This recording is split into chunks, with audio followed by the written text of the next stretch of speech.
Hello students, welcome to my channel the literary guy. और जैसा कि आप लोगों को पता है कि मैं एडवर्ड एल्बर्ट का जो बुक है हिस्टोरी ऑफ इंग्लिश लिटरेचर उसका चैप्टर बाय चैप्टर करा रहा हूँ। So this is our part 3 of chapter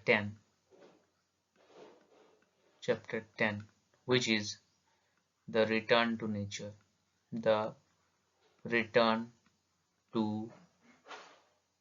nature। तो रिटर्न टू नेचर में इससे पहले की जो वीडियो है, मतलब पार्ट 1 और पार्ट 2 में, पार्ट 1 में हम लोग इंट्रोडक्शन किए थे and political features, social features वो सब डिस्कस किए थे। फिर पार्ट 2 में हम older generation of romantic poet, older generation of romantic poet Wordsworth और कोलरिज को किए थे। आज हम लोग करेंगे younger generation of romantic poet, younger generation of romantic poet. तो चलिए शुरू करते हैं। तो देखिए, younger generation of romantic poet में जो लोग आते हैं वो आते हैं Lord Byron,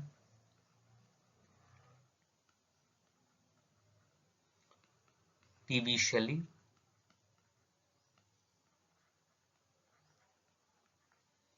and finally John Keats.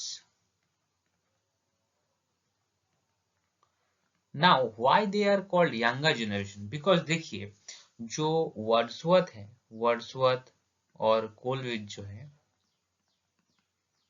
वो डायरेक्टली इन्फ्लुएंस हुए थे फ्रेंच रेवोल्यूशन से, लेकिन ये जो तीन लोग हैं ये डायरेक्टली इन्फ्लुएंस नहीं हुए थे, ये इनडायरेक्टली इन्फ्लुएंस हुए थे फ्रेंच रेवोल्यूशन से। तो चलिए शुरू करते हैं। तो पहले जो है वो है लॉर्ड बायरन। उनका टाइमलाइन है 1788 टू 1824। ओके, चलिए शुरू करते हैं।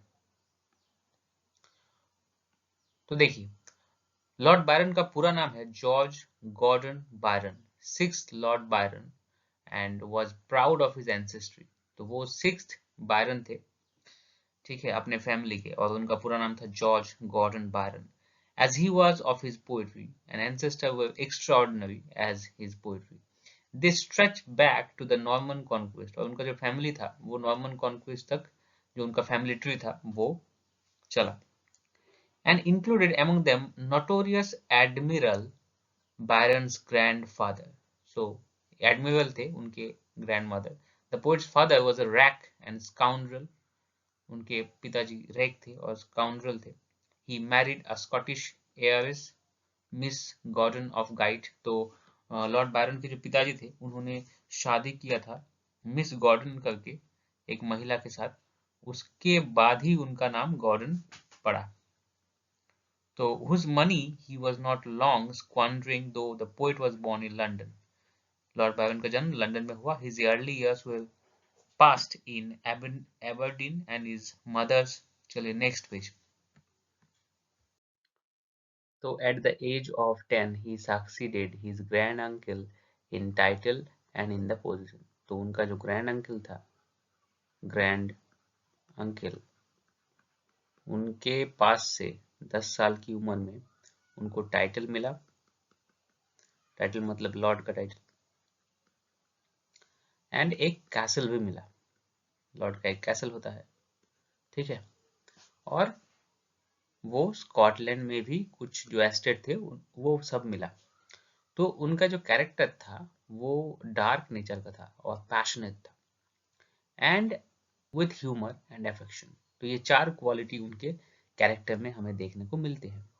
और उनका एक ट्रेट है जो है बायरोनिक, जो चीज है बायरोनिक। अब ये बायरोनिक क्या है? तो ये जो बायरोनिक वर्ड है ये लॉर्ड बायरन ने ही इन्वेंट किया था। तो बायरोनिक हीरो एक पॉपुलर है लिटरेचर में, बायरोनिक हीरो। बायरोनिक हीरो मतलब एक ऐसा हीरो, एक ऐसा हीरो जिसका कैरेक्टर लॉर्ड बायरन से मिलता है, लॉर्ड बायरन से मिलता हो, और उनका फीचर्स होगा larger than life phenomena, larger than life, और जो कि एडवेंचर के लिए रेडी हो, एडवेंचर के लिए रेडी हो, हर वक्त रेडी हो, और ऐसा नहीं कि कोई important but foolish adventure, foolish adventure, जैसे सर्जियस का कैरेक्टर है। तो हर एक वर्क में बायरन का अपना ही कैरेक्टर रिफ्लेक्ट करता था। जैसे संदीप रेड्डी वांगा के मूवी में अगर आप देखोगे तो उनका ही एक पर्सोना रिफ्लेक्ट होता है। तो इसी तरह बायरन के सभी वर्क में लॉर्ड बायरन का ही एक फेनोमेना रिफ्लेक्ट होता है। ओके, तो ही लीव यूनिवर्सिटी, उन्होंने यूनिवर्सिटी को छोड़ दिया इन 1808 में, और वो न्यू स्टेट में रहने चले गए। देन वो एक डेयर डेविल की तरह जिंदगी बिताए, डेयर डेविल मतलब जिसके पास कोई डर नहीं है। एंड उन्होंने कॉन्टिनेंट की यात्रा भी की, कॉन्टिनेंट की यात्रा 1809 से 1811 तक। कॉन्टिनेंट यात्रा मतलब यूरोप, पूरा यूरोप को घूमना, उसको कॉन्टिनेंट बोलते हैं, यूरोपियन कॉन्टिनेंट को ट्रैवल करना। और इस ट्रैवल के दौरान वो अपना जो पहला पोएम थे वो लिख रहे थे, उसका नाम था चाइल्ड हेरोल्ड पिलग्रिमेज, जो कि 1812 में पब्लिश हुआ। और it is a poem on his travel. So वो जो घूमे थे पूरे कॉन्टिनेंट में, उसको उसके ऊपर बेस करके ये पोएम लिखा गया था। और इसको लिखने के बाद उनके खिलाफ रेज उमड़ पड़ा, मतलब पब्लिक का जो आग है, पब्लिक का जो एंगर है वो बाहर निकला, और सभी ने लॉर्ड बायरन को बदनाम किया, और सभी ने लॉर्ड बायरन को गाली देना शुरू किया। And he married an heiress 1850, but after a year his wife left him. उनकी पत्नी भी उनको छोड़ के चली गई, और डार्क ह्यूमर और डार्क रूमर के वजह से उनको इंग्लैंड छोड़ना पड़ा 1816 में। For the last 8 years of his life, जिंदगी के 8 साल वो घूमते रहे कॉन्टिनेंट में, और स्विट्जरलैंड भी गए, और वहां पर उनका भेंट हुआ शेली के साथ। देन वो इटली आए, फिर फाइनली ग्रीक आए, और ग्रीक के एक युद्ध में पार्टिसिपेट करके उनका मृत्यु भी हुआ। He devoted his money, which is inconsiderable, and the weight of his name, which was gigantic, to the Greeks, who proved to be very ungrateful allies. He died of fever. वो बुखार की वजह से उनकी मृत्यु हुई at Missolonghi, and his body was given a grand funeral in the England that had cast him out. जिस England ने उनको इंग्लैंड से बाहर निकाल दिया था, उसी इंग्लैंड ने उसकी मृत्यु के बाद उनको एक बहुत बड़ा फ्यूनरल दिया। तो यही होता है लाइफ में, is his poetry. Byron's first volume was Hours of Idleness in 1807, which was a little more elegant, trifling a lord who condescended to be a minor poet. तो फर्स्ट वर्क जो था वो था Hours of Idleness. And one thing, uh, he was very much influenced. He is influenced by Alexander Pope. Okay, so pope का जो features है वो भी आप इनके राइटिंग में देख सकते हो। द फ्रेल प्रोडक्शन वाज रफली handled by Edinburgh review. Edinburgh review ने जो आवर्स ऑफ इडिलनेस है उसको बदनाम किया। And who never lacked spirit retorted to the same effect. He composed a satire in the style of Pope, calling it English Birds and Scottish Reviewer. तो इस जो वक्त है इसमें वो एडिनबर्ग रिव्यू को रोस्ट करते हुए दिखे। The poem is immature, being crudely expressed in 1809. चलिए next page.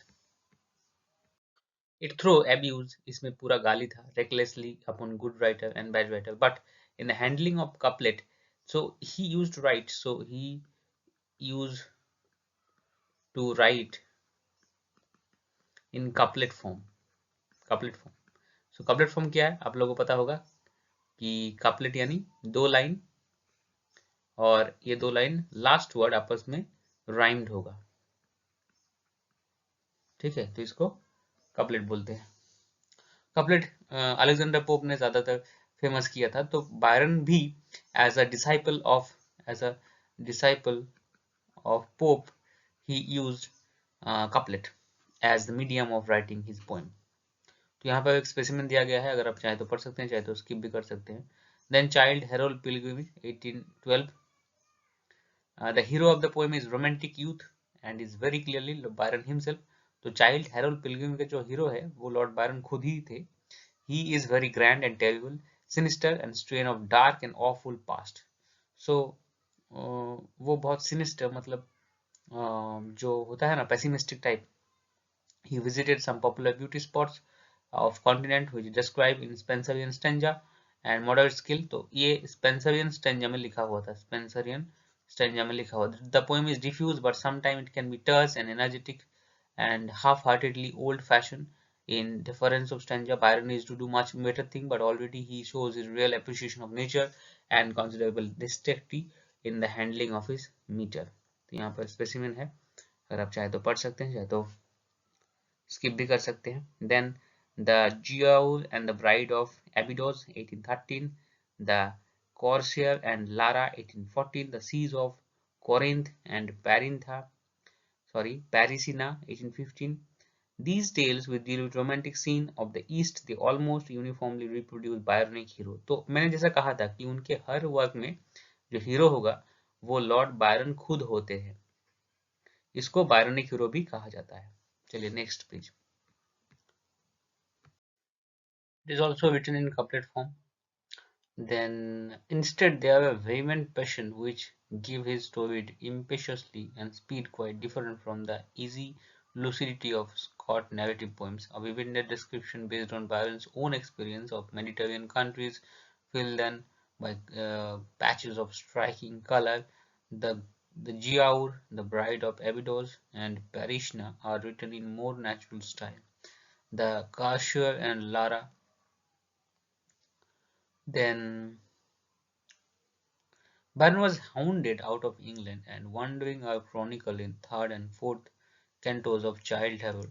In meter and general scheme of the poem is unaltered. Okay, so इस poem के बारे में description दिया गया है। तो चलिए next हम लोग some of his longer poems are The Prisoner of Chillon and Mezappa. This is most important for your exam, Mezappa 1819.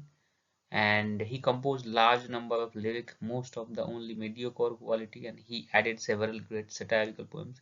So उनका जो पोएम का क्वालिटी था वो मीडियोकर था, मतलब मीडियम था। देन वो सटायर भी लिखे, सटायर मतलब व्यंग, उन्होंने व्यंग भी लिखा था, जैसे Beppo 1818, the vision of judgement. Vision of judgement is a English political satire. यहाँ पे उन्होंने रॉबर्ट साउदी को क्रिटिसाइज किया था, रॉबर्ट साउदी को क्रिटिसाइज किया था। And longest of all Don Juan, the vision of judgement is. So चलिए नेक्स्ट पेज।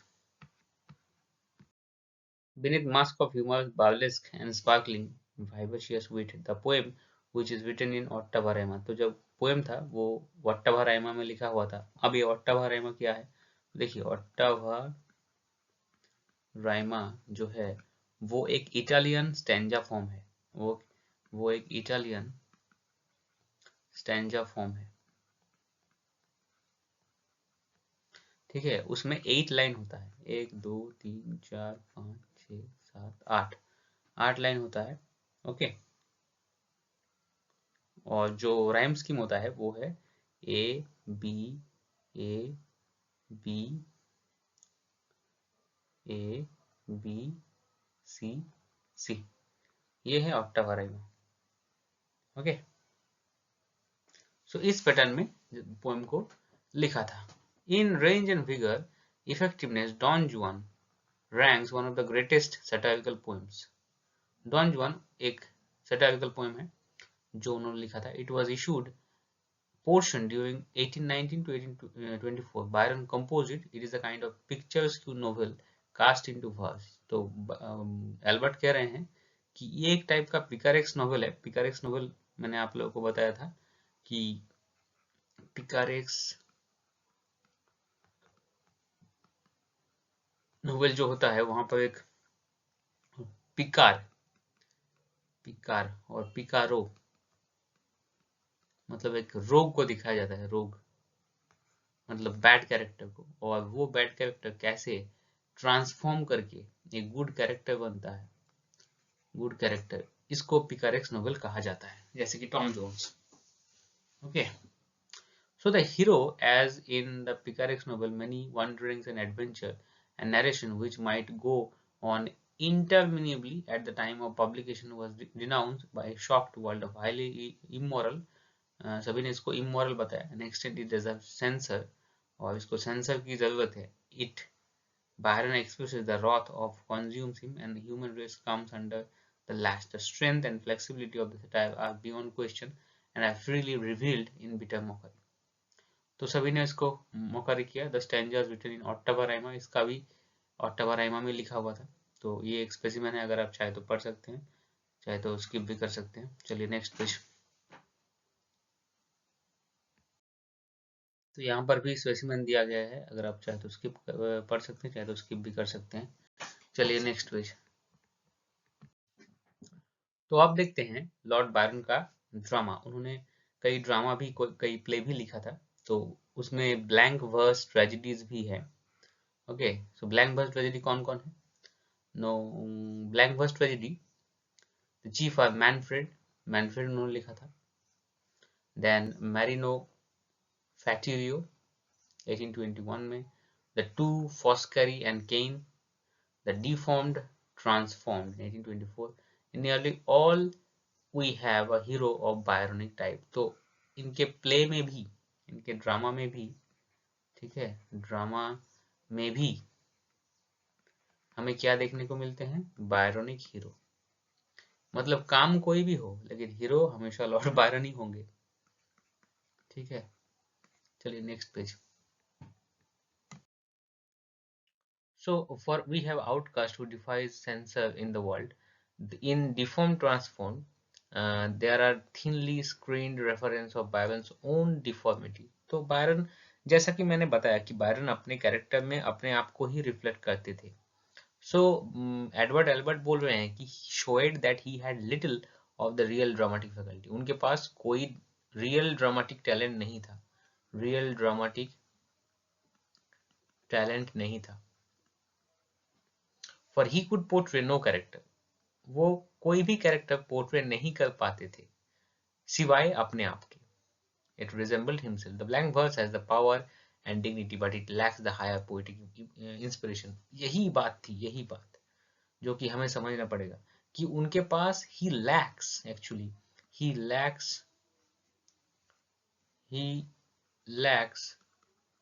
the higher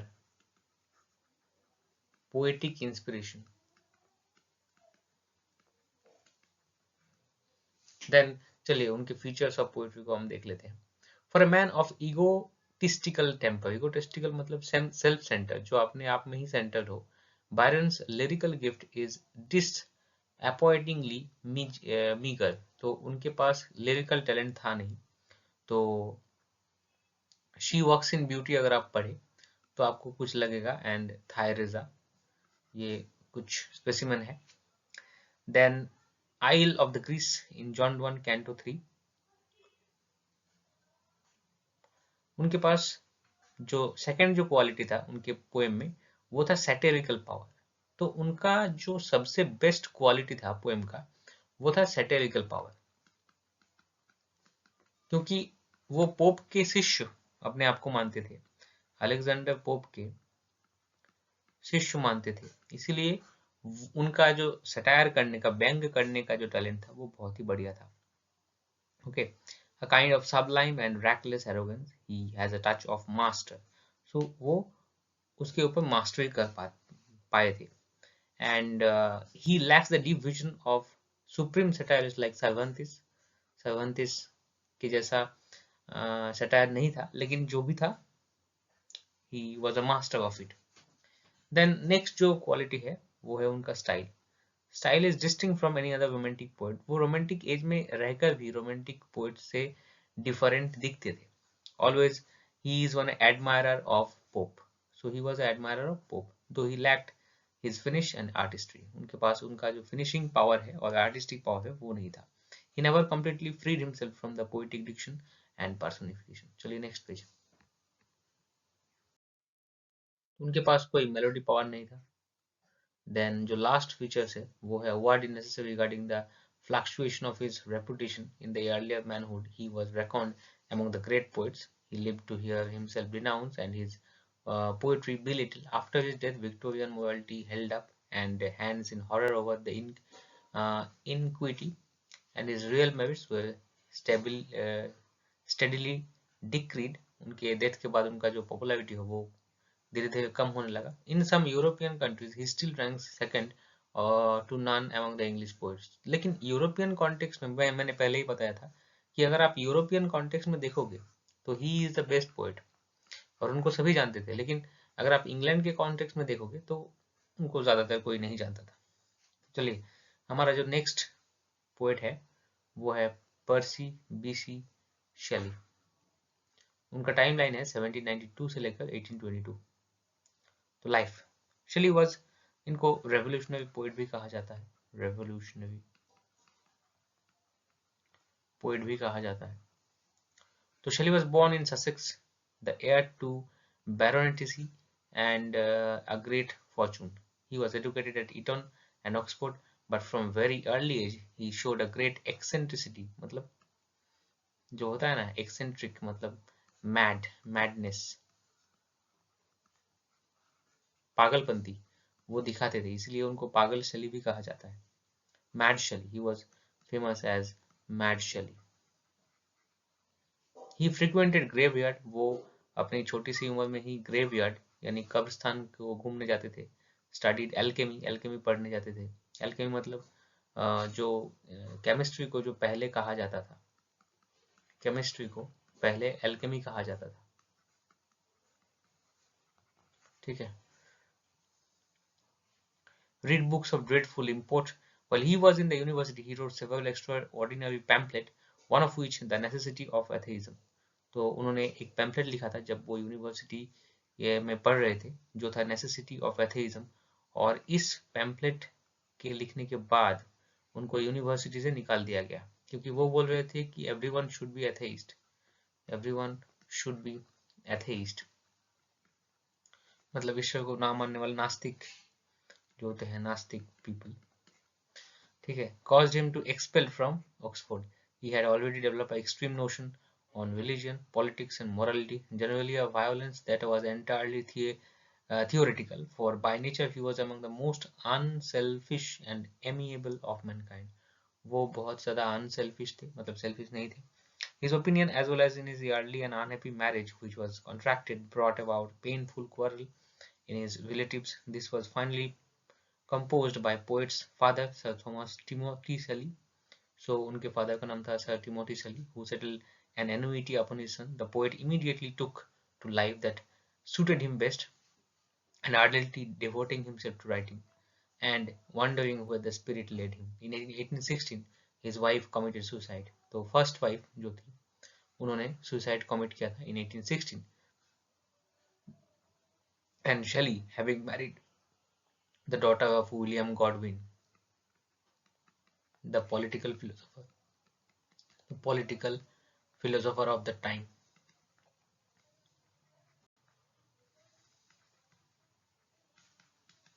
चलिए next page. In 1818 he settled in Italy and the land he loved the most. तो वो Italy को बहुत ज़्यादा पसंद करते थे।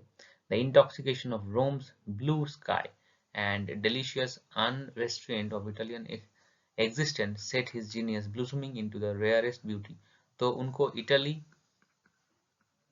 और रोम से बहुत ज़्यादा प्यार था, और इटली और रोम ने उनकी कई कविताओं को इन्फ्लुएंस किया था। In the full flower of it he was drowned जब वो समुद्र में मतलब डूब गए, when he was only 30 years old, 30 साल की उम्र में वो समुद्र में डूब गए. Sudden squall that overtook the yacht in the Gulf of Spezia, his body, a fit consummation, was burned on the beach where it was found, and his ashes were laid beside those of Kit's in the Roman cemetery that he had nobly hymned.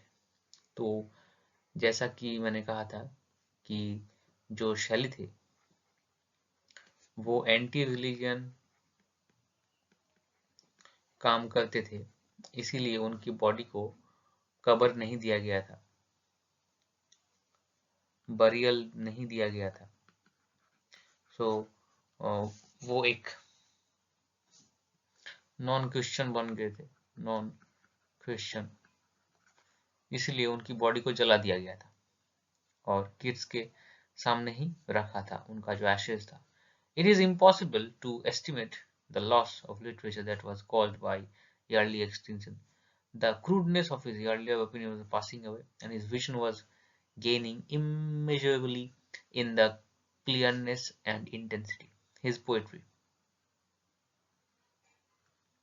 His earliest effort of any note is Queen Mab. तो उनका first जो poem था वो था queen मैब. ठीक है, queen मैब. The poem is clearly immature. Poem जो कविता था वो immature था. Then it is lengthy and contains much of Shelley's cruder atheism. इसमें वो अपने atheism के बारे में बात करते हुए दिखते हैं. It is written in irregular unrhymed meter. ये irregular unrhymed meter में लिखा गया है. That was made popular by Saudi, जो कि साउदी ने पॉपुलर किया था. The beginning is worth quoting for already it reveals a touch of airy music that was distinguished later work. तो लेकिन कुछ कुछ जगह हमें शैली के जो फीचर्स है वो हमें देखने को मिलते हैं. तो ये एक स्पेसिमेन है, अगर चाहे तो पढ़ सकते हैं. देन दूसरा जो वर्क है वो है एलस्टर और the spirit of solitude. Alastor the spirit of solitude जो कि 1816 में पब्लिश हुआ. And it is a kind of spiritual autobiography in which the chief character, a shadowy projection of Shelley's own moods. Okay, so ये एक तरह का autobiographical work था जिसमें जो मेन कैरेक्टर है वो पीबी शेली खुद थे. And travels through wildness in quest of ideal beauty, जिसमें वो आइडियल ब्यूटी की खोज करते हुए दिखते हैं. The poem is long and rather obscure. Poem बहुत लंबा था एंड ऑब्सक्योर था. ऑब्सक्योर मतलब जिसको हम सीधे सीधे समझ नहीं पाते. And formless. It is remembered chiefly for the lyrical passage striking typically Shelleyan imagery. Shelleyan imagery हमें देखने को मिलते हैं. It is written in blank verse में लिखा गया था and shows Shelley's growing skill as a poet. Then जो नेक्स्ट वर्क है वो है Laon and Cythna. Laon and Shithna 1816, and afterwards in 1818 he wrote The Revolt of Islam. The Revolt of Islam. He has fault of immediate praises, lack a grief of coherence, but it is richer in descriptive passage and has many outbursts of synergy. Shelley has left Italy in 1818 and the first fruit of his new life were apparent in Prometheus Unbound. Prometheus Unbound, जो कि publish हुआ 1820 में. The wonderful production of combination of the lyric and drama. ये एक lyrical drama था. The story of the Prometheus who defeated gods and suffered for presumption. This is a small portion of narrative in. चलिए next page. तो Prometheus जो unbound था वो blank verse में लिखा गया था. But the chief features of the poem is the series of lyrics, and both sustain and embellish the action. As a whole, poem has a sweep and swerve and unearthly vitality and some stagger imagination. It is peopled with spirits and demigods. तो इसमें हमें spirit देखने को मिलते हैं. Then demigod जो कि god से angel type होते हैं. Its scenes are cast in inaccessibly spaces of sky. Sky में, माउंटेन में एंड सी में। देन उन्होंने एक ड्रामा भी लिखा था जिसका नाम था चेंसी 1819 में। In this play, he seems deliberately to set upon himself if the restraint that he defied the Prometheus Unbound. The plot is not of the sky and sea, it is a grim and sordid family affair. तो ये एक family affair के ऊपर उन्होंने लिखा था. In style, it is neither fervent nor ornate, but bleak and austere. Yet behind the radiance of manner, there is a deep and smoldering intensity of passing enormous adequacy of tragic purpose. तो ये tragedy है जो उन्होंने लिखा था और blank verse में था और एक फैमिली ड्रामा भी था. Many of the poets admirer look upon it as a masterpiece. कई admirer से लिखे ये इसको masterpiece बोलते हैं. But it falls short of the highest tragic level.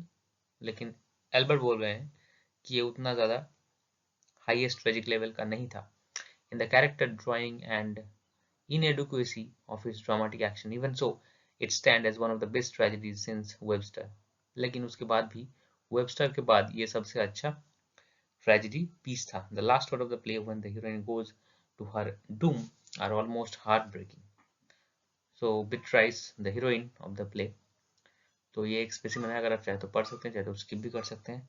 The poem of this period extraordinarily in their number and quality among the Julian and Madalo 1818, the Mosque of Anarchy, and inspired by Massacre of Peterloo.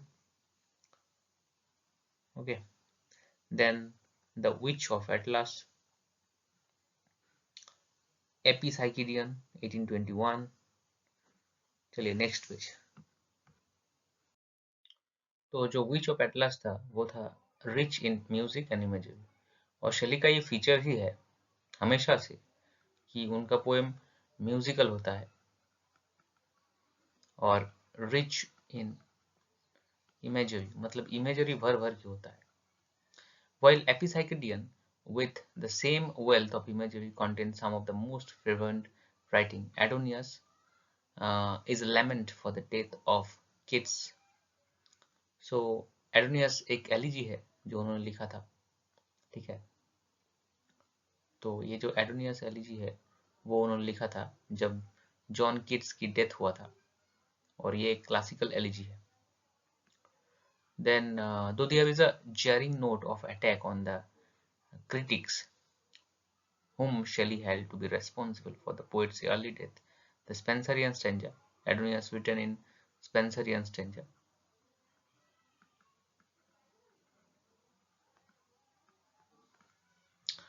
Here used with a splendid resonance and force with increase as the poem progresses, it glows with some of the most splendid Shelley's conception. तो शेली ने कुछ बेहतरीन passage इसमें डाले हैं. तो अगर आप चाहें तो इसको पढ़ सकते हैं, चाहे तो स्किप भी कर सकते हैं. With the longer poems went a brilliant cascade of shorter lyrical pieces. कुछ उनके शॉर्टर भी पीस हैं जो कि some of the sweetest English lyrics हैं, तो वो हमें देखने को मिलेंगे. Constantly quoted to a skylark, the cloud, then the Italian serenade music when soft voices die on a faded violet to night, then lines written among the Eugenie Hills, letter to Maria Gisborne, ode to west wind. The stanzas have the elemental rush of wind itself. The conclusion, where Shelley sees parallel himself, is the most remarkable. तो ये एक ode to the west wind का एक line है, make me thy lyre even as the forest is. What if my leaves are falling like its own, the tumult of thy mighty harmonies. Okay, so ये और ये ode to skylark का line है, will take form both a deep autumnal tone, sweet to sadness, be thou spirit fears my spirit. Sorry ये भी west wind का ही है. तो चलिए next page. Then most important line of Shelley from the Ode to the West Wind. The trumpet of prophecy. O wind, if winter comes, can spring be far behind? जब winter आता है तो spring भी उसके पीछे पीछे आता है. So it is a kind of seasonal cycle, an eternal cycle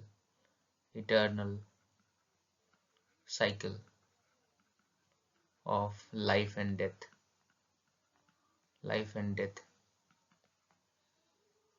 happiness and sorrow.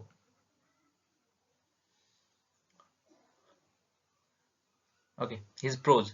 तो उन्होंने कुछ प्रोज भी लिखा था, जैसे कि एक रोमांस लिखा था जिसका नाम था जस्ट्रोजी एंड सेंट इवरिन.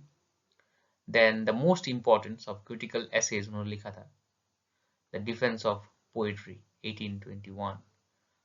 जैसे जैसे फिलिप सिडनी ने लिखा था, सिडनी ने लिखा था apiology for poetry.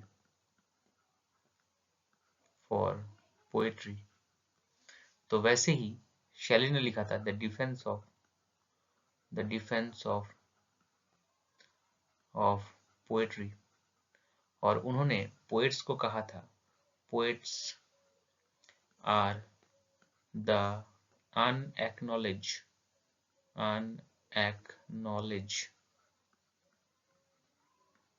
legislature of the world. Okay.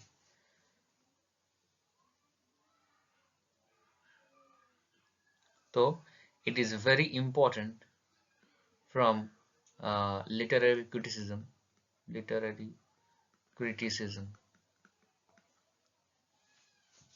So उनका जो स्टाइल था वो हैवी था but always clear and readable.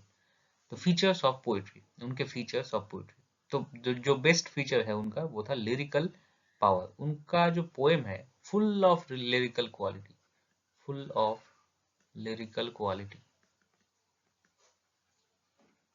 Okay. आप ये देख सकते हो प्रोमीथियस अनबाउंड में भी और द वेस्ट विंड, हर एक काम में उनका जो लाइन था वो लिरिकल था. ठीक है. शेलीज चूज ऑफ सब्जेक्ट, उनका जो सब्जेक्ट था, चॉइस ऑफ सब्जेक्ट, वो भी बहुत शानदार था, विजनरी था, दूरदृष्टि परायण था, प्रोफेटिक था. जैसे कि Alastor, the spirit of solitude, the revolt of Islam, Prometheus unbound, similar poems, and in almost all visionary poems we see. तो हमें शेलियन हीरो देखने को मिलते हैं. शेलियन हीरो क्या है? No, a hero who resembles the qualities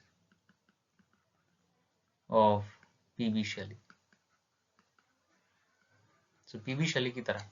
तो वो क्या होगा? एक रेबल होगा, मतलब सोसाइटी के अगेंस्ट काम करेगा, against the tyranny of society, and lead a struggle which bring ultimate happiness of the humanity. Like Byronic hero, these figures are to a large extent projection of the character of their creator. तो Albert बोल रहे हैं कि बायरोनिक hero की तरह ही ये जो character है वो भी अपने क्रिएटर को रिफ्लेक्ट कर रहा है. मतलब क्रिएटर यहाँ पे कौन है? क्रिएटर है पीबी शेली, तो उनका हीरो उन्हीं की तरह होगा. Often the symbolism of the poems is not sufficiently clear, sustained, and result in some confusion mind of the reader. In the subject of his shorter poems, he differ from such a poet as Burns. तो वो Burns से भी अलग है, who is almost the only other poet who challenge him as a master of lyrics. तो lyrical quality के मामले में अगर कोई पीबी शेली को चैलेंज कर सकता है तो वो है रॉबर्ट बर्न्स, जो कि नेशनल पोएट ऑफ स्कॉटलैंड भी कहा जाता है. तो यहाँ पर कुछ स्पेसिमेन दिया गया है, अगर आप चाहे तो पढ़ सकते हैं, चाहे तो स्किप भी कर सकते हैं. चलिए नेक्स्ट पेज. तो यहाँ पर और कुछ स्पेसिमेन दिया गया है, अगर आप चाहें तो पढ़ सकते हैं, चाहे तो स्किप भी कर सकते हैं. तो उनका स्टाइल देखिए, तो एल्बर्ट बोल रहे हैं like all the finest lyrical styles it is simple, flexible and passionate. तो उनके स्टाइल में हमें 3 फीचर्स देखने को मिलते हैं. एक है simple style, it is easy to understand, then flexible, then passionate. आपको एक पैशनेट फील होगा जब आप शेली के पोएम को पढ़ोगे. Sometimes the chancy or sensi it rises to commanding simplicity. The extract already given sufficiently shows this. Next, Shelley's imagination और limitation. हर एक पोएट को अपना अपना लिमिटेशन पता होता है, तो उनका भी एक लिमिटेशन है. तो उनका लिमिटेशन क्या है? It is almost plain as his great ability, his continual rhapsodizing tend to become tedious and baffling. और in his narrative, he diffuse and argumentative. तो कई कई वक्त वो आर्ग्यूमेंटेटिव भी हमें देखने को मिलते हैं कि वो आर्ग्यूमेंट कर रहे हैं, एक थीसिस को एस्टेब्लिश करने की बार बार चेष्टा कर रहे हैं. तो ऐसा भी देखने को हमें मिलता है. एंड ही लैक्स ह्यूमर, उनके पास ह्यूमर नहीं था. हिज पॉलिटिकल पोएट्री, जो उनका पोएट्री है, it is full of political imagery. वो पूरा पॉलिटिक्स को चेंज करना चाहते थे ताकि एक रेवोल्यूशन आ सके. Then his reputation. सो उनके लाइफ टाइम में उनको मैड शेली, एथेइस्ट शेली कहा गया और कोई उनके ओपिनियन को ज्यादा सीरियसली नहीं लेता था. According to Edward Albert, during his life time Shelley's opinions obscured, तो अद्भुत होते थे, उनको कोई समझ नहीं पाता था. His power as a poet, even to Scott, who with all his Tory prejudice was liberal enough in his views on literature, he was simply that atheist Shelley. तो स्कॉट ने भी, वाल्टर स्कॉट, जो कि बहुत ही ज्यादा पढ़े लिखे थे, उन्होंने भी एथेइस्ट शेली कहा था उनको. But after his death his reputation rise, उनका जो रेपुटेशन था वो बहुत ज्यादा बढ़ने लगा. And by the middle of the 19th century his position was assured. Middle of the 19th century में उनका जो पोजीशन था वो परफेक्ट हो गया था. By the curious alteration that seems to affect popular taste, his fame since that time has paled a little, but no fluctuations in taste can ever remove from his place among the great. तो वो एक great poet बनकर ही रहेंगे हर वक्त. Then हमारा next जो poet है वो है जॉन किट्स. उनका टाइमलाइन है 1795 से लेकर 1821. तो Keats was born in London, son of keeper of livery stable. तो घोड़ा जहाँ पर रखा जाता है उसको स्टेबल कहा जाता है. तो वहाँ पर उनके पिताजी काम करते थे. He was educated at private school at Enfield and at the age of 15 years he was apprenticed to be a surgeon. तो सर्जन, जो हॉस्पिटल में सर्जन होता है, हॉस्पिटल में जो सर्जन होता है, उनकी ट्रेनिंग उनको दी जा रही थी बचपन से. Then in 1814 he transferred his residence to London. वो लंदन से शिफ्ट हो गए. यहाँ पर एक आयरोनिकल बात है कि one of the greatest poets of romantic age, okay, John Keats, वो क्या पढ़ रहे थे? वो मेडिकल पढ़ रहे थे, सर्जन बनना चाहते थे. लेकिन सर्जन आफ्टर रीडिंग स्पेंसर, जब वो स्पेंसर को पढ़े, वर्ड्सवर्थ को पढ़े, तब उनको लगा कि नहीं नहीं, मुझे पोएट बनना है, ना कि सर्जन, जैसा कि इंजीनियरिंग स्टूडेंट करते हैं या फिर मेडिकल स्टूडेंट. चलिए next page. His poetical bent was becoming apparent and surgery lost its slight attraction. कुछ देर बाद उनको सर्जरी में मजा नहीं आने लगा और वो सर्जरी छोड़ दी. And a career of poet became bright possibility when he made the acquaintance of Leigh Hunt. John Keats के ऊपर एक मूवी भी बनी थी, जॉन किट्स के ऊपर. तो अगर आप चाहे तो देख सकते हैं. उनका नाम है ब्राइट स्टार.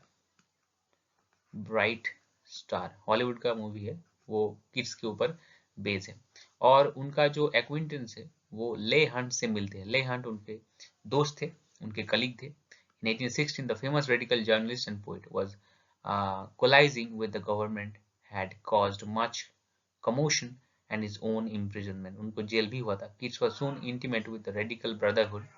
तो वो radical brotherhood का पार्ट बन चुके थे, जो कि बहुत ज़्यादा नोटोरियस था, इनफेमस था. And he that surrounded by Leigh Hunt, और उसका चेयरमैन था Leigh Hunt. Thus he became known to Shelley and Keats, और Leigh Hunt के थ्रू वो शेली को जान पाए. In 1817 he published his first volume of verse. तो 1817 में उनका first volume of poetry publish होता है. But it attracted little notice. कोई नोटिस नहीं किया उसको. In spite of championship of Hunt, by this time the family tendency to consumption become painfully manifest in him. तो उसी टाइम के दौरान जो उनका जो फैमिली डिजीज था, कंजम्पशन, यानी आज के नाम उसको टीबी कहा जाता है, ट्यूबरकुलोसिस, वो उनको हो गया था। And including Isle of Wight, suburb of London, where his affliction might be remedied. While he was staying in London, he became acquainted with Fanny Barney. तो उनका जो लव इंटरेस्ट था वो था फेनी बार्ने,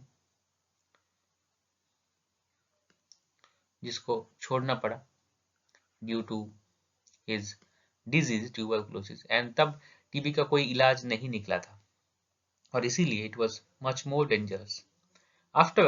Afterward was engaged for a time. His malady, however, became worse, and mental and physical distress caused by his complaint and added to despair regarding the successful love affair produced the frantic state of mind painfully. Reflect in his letter. तो उन्होंने जो letter लिखा था उसमें ये reflect होता है.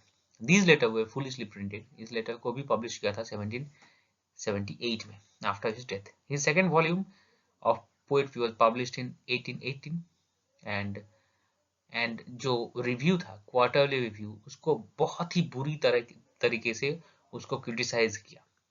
मतलब क्वालिटी था उनमें, लेकिन जो रिव्यूअर होते नहीं है, जो जो कुछ अच्छी मूवी को भी गलत रिव्यू कर देते हैं, तो इसकी सेम उसी तरह का कुछ घटना किड्स के साथ भी घटा.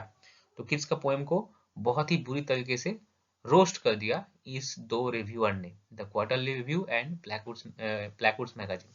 This Tory journal probably struck at him because of his friendship with radical Leigh Hunt. और कोई कारण नहीं था, एक ही कारण था कि वो ले हंट के साथ फ्रेंडशिप में थे. Okay. Kitts bore the attack with apparent serenity and always protested that he minded it little, but there can be little doubt that it affected his health to some degree. In 1820 he was compelled to seek warmer skies. He died in Rome. तो वो रोम चले गए और रोम में ही उनकी मृत्यु हुई at the age of 25. He is the youngest poet of romantic era. So his poetry.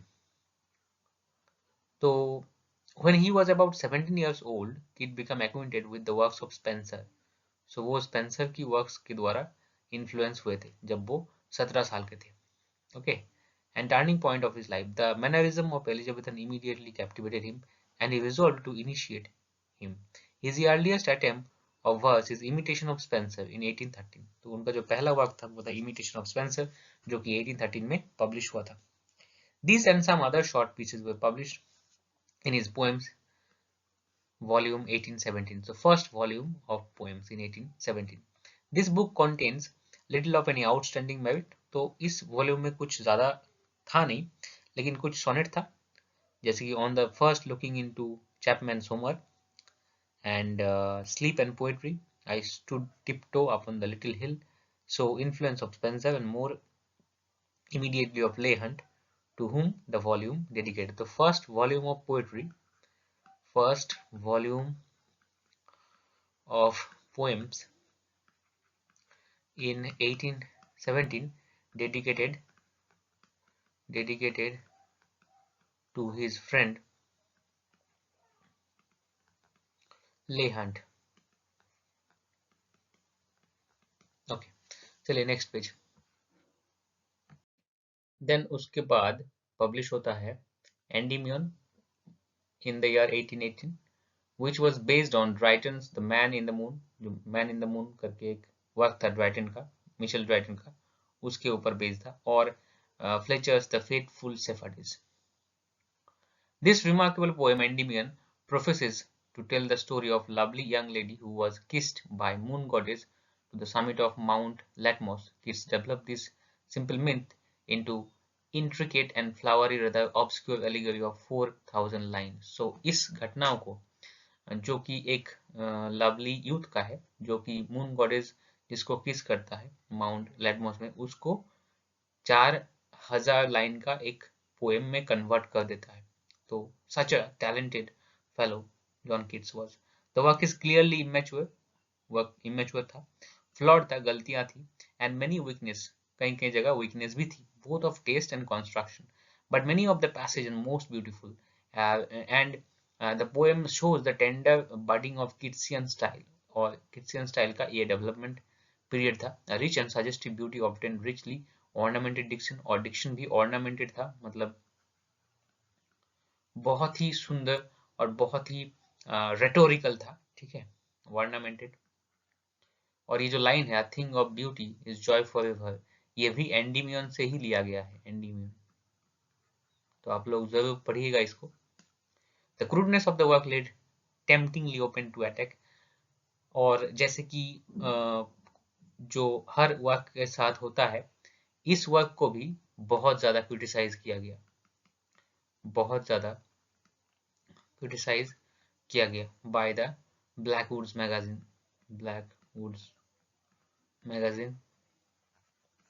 Okay, Keats health already following, और उनका जो हेल्थ था, स्वास्थ्य था, वो खराब होता गया दिन प्रतिदिन। Poetry he wrote marvellous both in magnitude and quality. His third and last volume of poems was published in 1820 before he left England, contains collection of poem of first rank, और इस वॉल्यूम में उनके best poem थे, जैसे कि Isabella, the pot of basil, it is taken from tale of Boccaccio, Boccaccio से लेकर वो इंस्पायर होकर इसको लिखे थे, and deals with the murder of lady's lover, तो इसमें एक लेडीज के लवर को मार दिया जाता है बाय टू विकेड ब्रदर, ये घटना है। The poem which is written in ottava rima, और ये पोएम ऑट्टावा राइमा में लिखा हुआ है। The slips of the taste are fewer and the style deeper in tone, the tale is told with an economy of precise and new kits.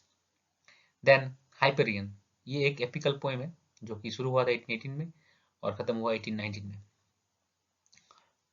लेकिन जब वो Hyperion लिख रहे थे तो उनको लगा कि इट इज टू मच मिल्टॉनिक, ठीक है, तो मिल्टन का जो इंस्पिरेशन है वो बहुत ज्यादा फील हो रहा था।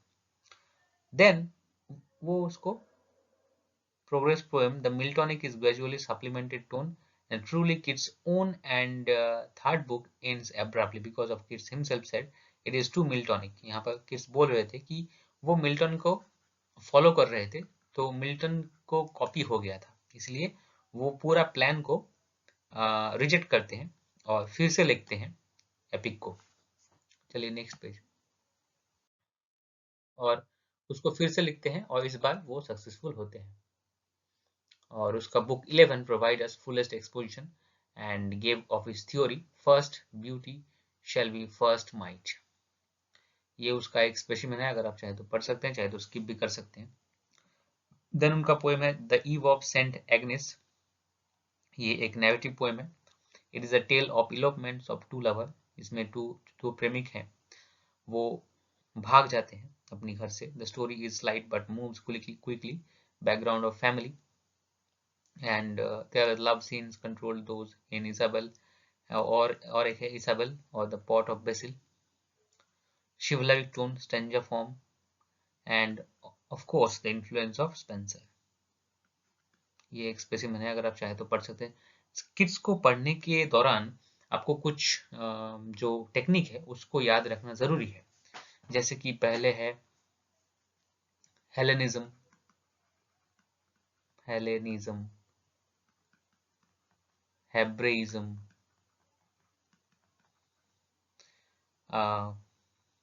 साइनेस्थेशिया,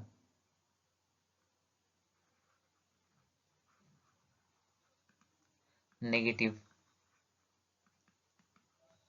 capability.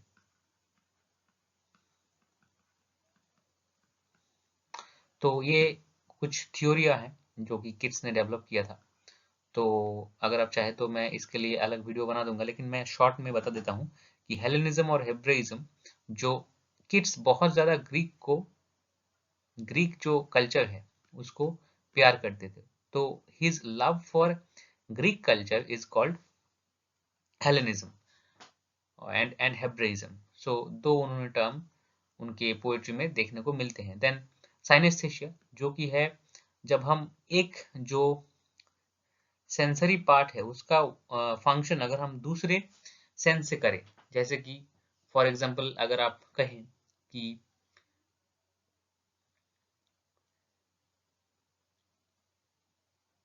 The sunlight is sweet, तो देखिए सनलाइट जो है वो देखने की चीज है, मतलब विजुअल इमेजरी है। ओके, जो हम आंख से देखते हैं, आई से।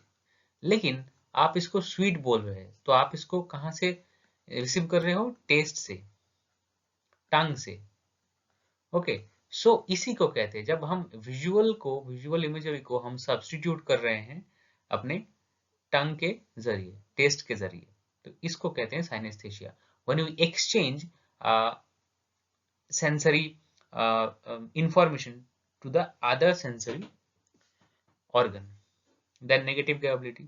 So negative capability is a technique which followed by Shakespeare, that जब आप कुछ पढ़ रहे हो और जब आप कुछ जानना चाहते हो, तो you have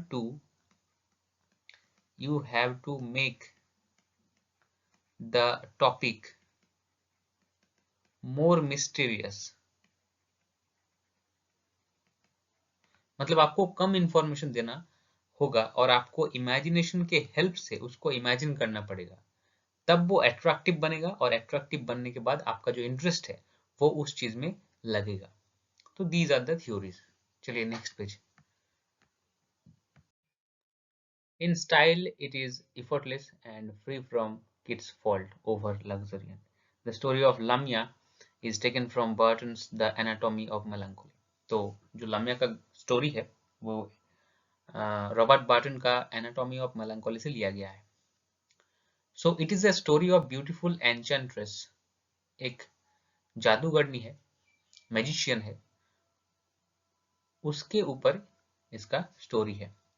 well handled, run smoothly, shows a truer sense of portion than Endymion. So the poem is full of typical kitchen pictorial richness and occasion becomes rather excessive. तो ये एक स्पेसिमेन है, अगर आप चाहें तो पढ़ सकते हैं, चाहे तो स्किप भी कर सकते हैं। देन उन्होंने फिर से जो एपिक लिखा था उनको उसको फिर से ट्राई किया, और इस बार उन्होंने नाम दिया था fall of Hyperion. Fall of Hyperion वो लिखा 1819 में। ए ड्रीम, तो fall of Hyperion, Hyperion a dream. तो मैंने पहले ही कहा था कि मिल्टन एक ऐसा आदमी था, निहायत ही एक आदमी था जिन्होंने एक एपिक लिखा था जिसका नाम था paradise lost, the paradise lost. उनके बाद या फिर उनके पहले भी कई लोगों ने ट्राई किया एपिक लिखने का, लेकिन किसी के द्वारा नहीं हुआ। तो इसीलिए हर एक पोएट के अंदर ये कीड़ा रहता है कि मैं भी एक एपिक लिखूं। तो किट्स ने भी ट्राई किया, लेकिन पहला जो लिखा था वो टू मिल्टोनिक हो गया। उन्होंने ही बताया कि इट वाज टू मिल्टोनिक, और उसके बाद उन्होंने फिर से उसको ट्राई किया, लेकिन इस बार वो अनफिनिश्ड रहे due to his health issue. सो इस बार उन्होंने मिल्टोनिक स्टाइल को पूरी तरह से खदेड़ कर बाहर कर दिया। Keats here creates a blank verse of his own. उन्होंने खुद का एक अपना ब्लैंक वर्स बनाया, and blank verse which accords well its severe and more thoughtful tone, and it carries still further Kitt's philosophy of beauty. तो उनका जो philosophy of beauty है उसको ये कैरी कर रहा था, which is now feels to be attainable. Okay, चलिए नेक्स्ट पेज। देन यहाँ पर हमें ग्रेट ओड्स और the golden age, the golden odes of Keats हमें देखने को मिलते हैं। तो वो क्या क्या है? To a nightingale, on a Grecian urn, to Psyche, on melancholy, to autumn. मेरे ख्याल से आप लोगों ने एक ना एक तो जरूर पढ़ा होगा। They nearly written in 1819 in their approach flawless perfection. एक परफेक्शन हमें देखने को मिलता है इसमें, between impassioned longing to escape. और इसमें एक इच्छा हमें देखने को मिलता है किड्स का कि वो एस्केप करना चाहते हैं, एस्केप भागना चाहते हैं। कहाँ से? From the real world, from the real world of sorrow to the eternal world of imagination. Okay, so वो escape चाहते थे। The first and calm of fruition and the last there was a great difference. But all, with the exception to Autumn, shows a concern with poet desire true beauty, and they have thus closed a link between Endymion and Hyperion, Lamia, fall of Hyperion. The odes are experiments in verse form, तो ये experiments भी थे kids के द्वारा. And on the sonnet, all except to Autumn, which has even 11 line stanza. So Autumn एक ऐसा ode है जिसमें 11 line stanza है. And made up to the Shakespearean quatrain and Petrarchan sestet, we quote the first stanza of well-known Ode to Autumn.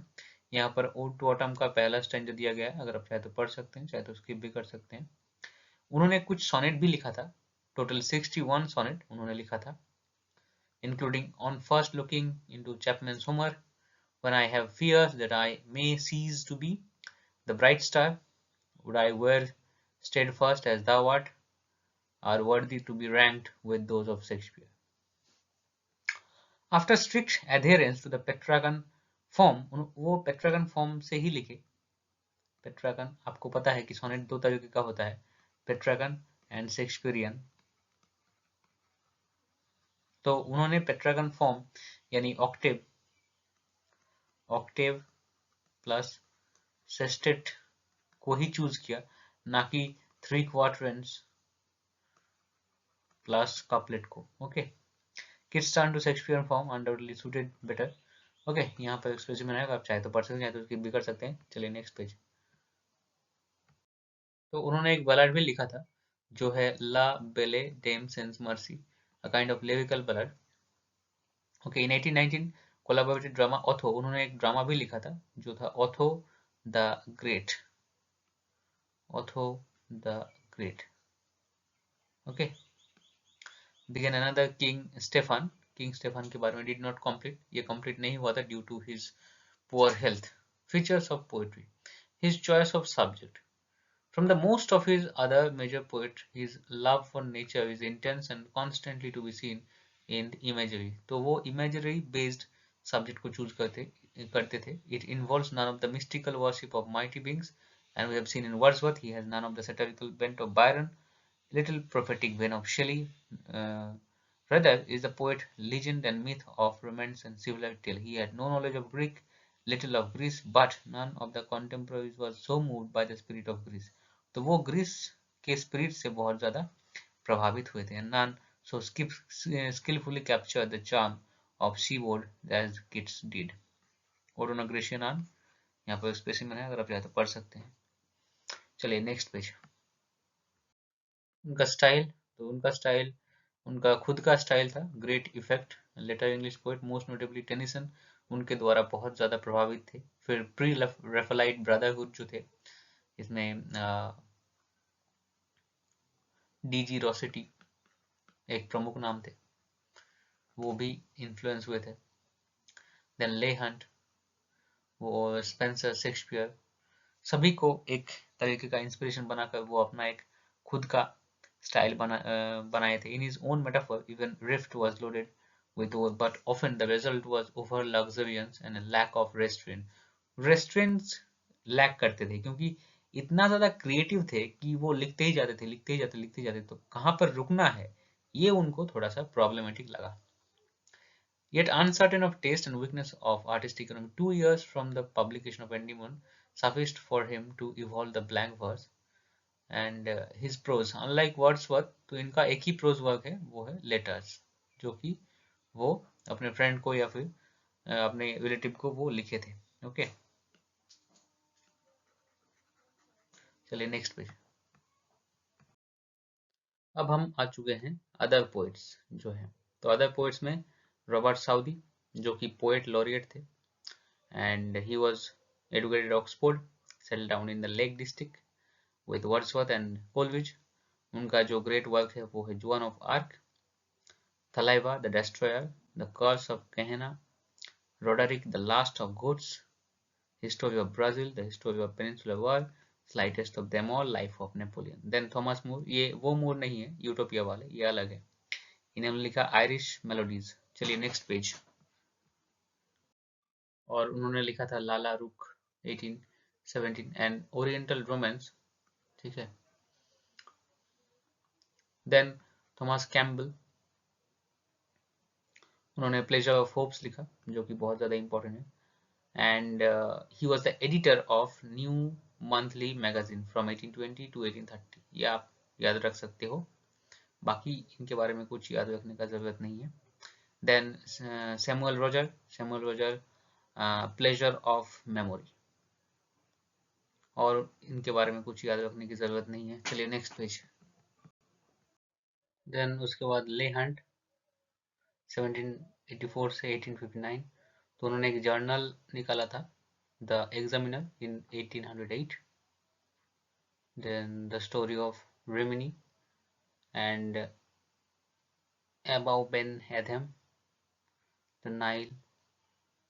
अगर आप चाहे तो याद रख भी सकते हैं और नहीं भी रख सकते हैं, लेकिन एग्जामिनर जो इनका जर्नल था उसको आपको याद रखना पड़ेगा, ये बहुत ज़्यादा इंपॉर्टेंट है।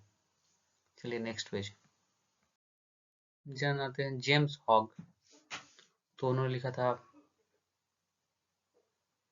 बेनी किलमनी एंड व्हेनी की कम्स होम, द क्वींस वेक। इतना ज़्यादा इंपॉर्टेंट नहीं है तो आप चाहे तो स्किप भी कर सकते हो। देन एलिजाबेथ एलियट, आप स्किप कर सकते हो। Next page. Then Felicia Hemans, तो homes of England. Then Thomas Hood, hero and Leander, the plea of midsummer fairies. चाहे तो स्किप कर सकते हो, चाहे तो स्किप पढ़ भी सकते हो। Next page. Then John Clare, the rural muse, और ज़्यादा इंपॉर्टेंट नहीं है। James Smith, rejected addresses. Next page. And the last one of romantic poets, William Cullen Bryant, is the first American poet of more than passing fame. Thanatopsis इन्होंने लिखा था, poetical meditation on death, then embargo 1808. Okay, so this is it. हम अगली part में novelist और essayist को देखेंगे और प्रोज राइटर को भी देखेंगे। तो thank you so much, thank you so much for watching. If you liked it, then please like it and comment it and subscribe it. More videos are coming up.